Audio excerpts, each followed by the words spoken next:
Hi friends, ಎಲ್ಲರೂ ಹೇಗಿದ್ದೀರಾ? I hope ಎಲ್ಲ ಚೆನ್ನಾಗಿದ್ದೀರಾ ಅಂತ ನಮ್ಮ ಭಾವನೆ. ಹಾಗೆಯೇ ಇವತ್ತಿನ ವಿಡಿಯೋದಲ್ಲಿ ನಾನು ಬೇಸಿಗೆಗಾಲ ಆಗಿದ್ಮೇಲೆ ಏನಾದರೂ ಜ್ಯೂಸ್, ಪಾನಕ ಹಾಗೆಯೇ ನೀರು ಕುಡಿತಾನೆ ಇರಬೇಕು ಅಂತ ಅನ್ನಿಸ್ತಾ ಇರುತ್ತೆ ಅಲ್ವಾ.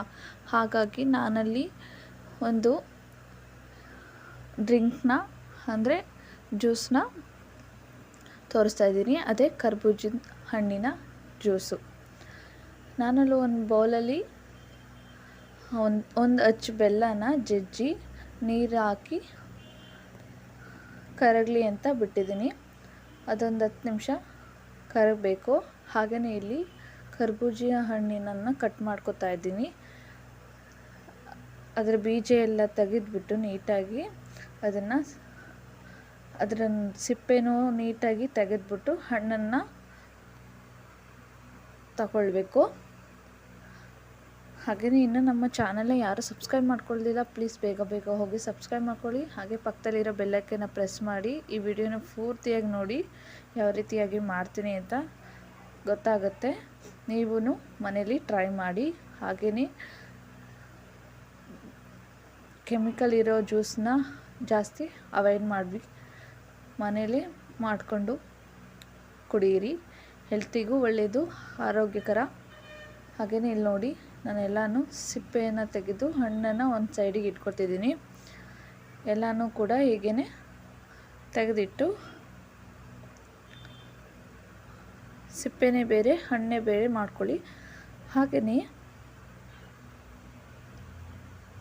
ಒಂದು ಮಿಕ್ಸಿ ಜಾರ್ನ ತಗೊಂಡು ಆ ಹಣ್ಣೆಲ್ಲನೂ ಮಿಕ್ಸಿ ಜಾರ್ಗೆ ಹಾಕೋಬೇಕು.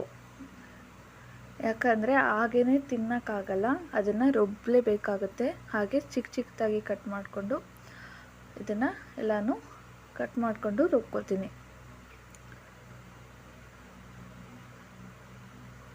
ಎಲ್ಲನೂ ಕಟ್ ಮಾಡಿಕೊಂಡು ರುಬ್ಕೊಳ್ತಾ ಇದ್ದೀನಿ.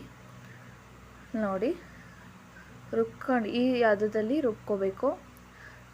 ತೀರಾ ನುಣ್ಣಗೆ ನಿಮ್ಗೆ ಯಾವ ಥರ ಬೇಕೋ ಆ ಥರ ರುಬ್ಕೊಳ್ಳಿ. ತೀರಾ ನುಣ್ಣಗೆ ರುಬ್ಕೋಬೇಕು. ಹಾಗೆಯೇ ಸ್ವಲ್ಪ ಒಂದು ಏಲಕ್ಕಿನ ಜಜ್ಜಿ, ನಾನು ಬೆಲ್ಲನ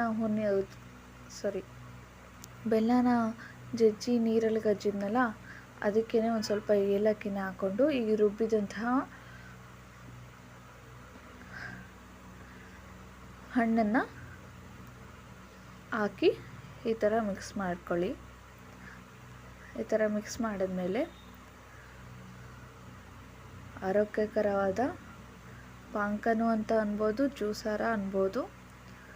ಬಿಸಿಲಿಗೆ ದಾಹ ಈಗಲೇ ಬೇಕು ಅಂದರೆ ಮನೇಲಿ ಒಮ್ಮೆ ಟ್ರೈ ಮಾಡಿ. ಹೊರಗಡೆ ಬಾಟಲ್ಗಳಲ್ಲಿ ಕುಡಿಯೋಂತಹ ಜ್ಯೂಸ್ಗಳಿಗಿಂತ ಮನೇಲೇ ಮಾಡ್ಕೊಂಡು ಕುಡಿಯಿರಿ. ಆರೋಗ್ಯವಾಗಿ ಇರ್ತೀರ, ಹಾಗೆ ಹೆಲ್ತಿಗೂ ಒಳ್ಳೆಯದು. ಇವತ್ತಿನ ವಿಡಿಯೋ ಇದಾಗಿತ್ತು. Thank you for watching. Bye, take care.